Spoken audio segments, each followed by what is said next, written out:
So let's just jump right in, because to me, I talked about it at length to start the program, and what I kind of latched on is what happened in Denver, but I know the rest of the sports world is already latched onto the way you started with a nice bang here in your piece that Russell Wilson asked to get both his coach and general manager fired for him to stay in Seattle, and obviously the Seahawks went in the other direction. I give you the floor on your reporting on that. Yeah, absolutely. So I think, less surprising probably to people that are in Seattle and been watching this play out.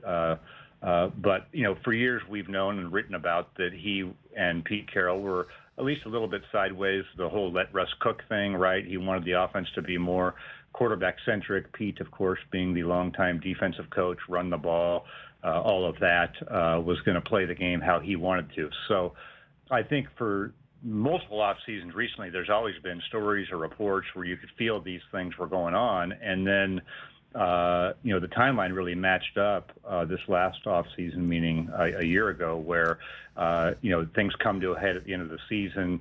There's the types of talks that you have. There's you could see a stalemate type thing, and Russell making his appeal to ownership. This would have been in February of 2022. So the owner has a decision to make, and the owner had re-upped and extended the head coach Pete Carroll and the GM John Schneider, I believe, within a year or 18 months or so before this. She ends up picking them. This would be in February. So then the combine happens last February, and that's where secretly John Schneider and the GM of the Broncos, George Payton, are kind of laying down the parameters after the decision's been made that the coach and GM are going to stay.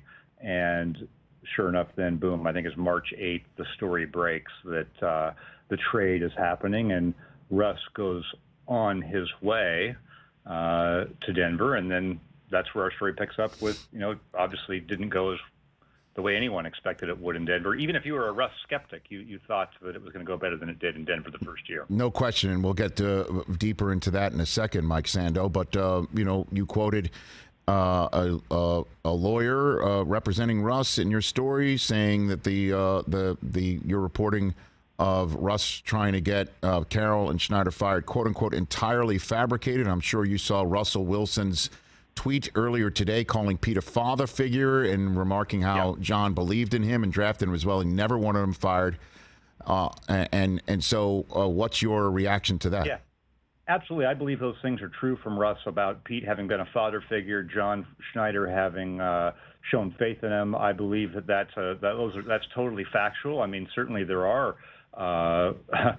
father-son relationships that get sideways at different points. And I think when the book is written eventually on what happened in Seattle, there's going to be a chapter on the love and the divorce, right? And so, I think it's understandable that Russell would come out and say those things. We certainly stand by the reporting. We wouldn't have reported it if we didn't stand by it completely, 110,000%. So we do. And we realize that when things come out and, people, maybe some don't want it to come out, there's going to be different types of reactions or attempts to not have the story come out, to influence it to not come out. All of that is just part of the business. And so, that's all that is. And we stand by it 100%. That's all there is to say about it. The story speaks for itself. Really. Sure. I would say this about our story and our reporting. Yes, Mike.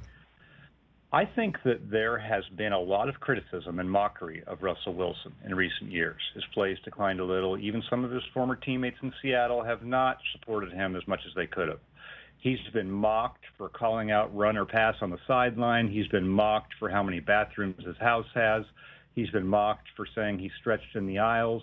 He's become an easy target. And I think notably, our story wasn't about any of that.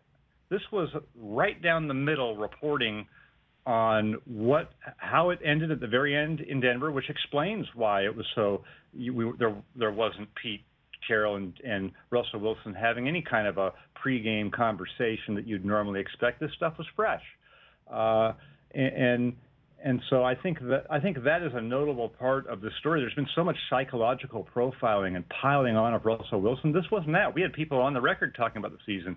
There was no one in there making comments disparaging, really, of Russ. It was more evaluating the situation, right? And yeah, it probably was a little too much to have his personal quarterback coach in there. Yeah, in retrospect, the office was probably too much, all of that. So I'd say that about the piece. And then I think it's just fascinating to see what happens now with Sean Payton, because Russell Wilson has played a lot of good ball. Can he come back with Sean Payton? And that's sort of where we left it, with Sean Payton saying all those things, the office, the distractions, we're not having that. It's going to be about football. And so obviously it doesn't feel like it's about football today, but I think very quickly it's going to be about football for Denver with Russell Wilson, with Sean Payton, and probably his best chance in a couple of years to write the narrative of what his career is going to be, because this guy's on a Hall of Fame pace, and now we've got to stumble, but he's still got an opportunity. Well, again, before we move on to the Denver aspect of it, Mike Sando, the reporting from you and your two other colleagues, Kalen Kaler, did I pronounce it correctly? Yep. And Jason Jenks. What can you share with the reporting, the manner in which Russ asked for his coach and general manager to be fired? Was it a direct face-to-face with Jody Allen in an office somewhere, or was it through a representative? We put it in there as specific as we were comfortable going, based on the considerations of the sourcing. Okay. That's what it is, and that's what it says. Okay. But certainly she's the head of ownership. Catch the Rich Eisen Show every single day on the Roku channel, 12 to 3 Eastern, for free.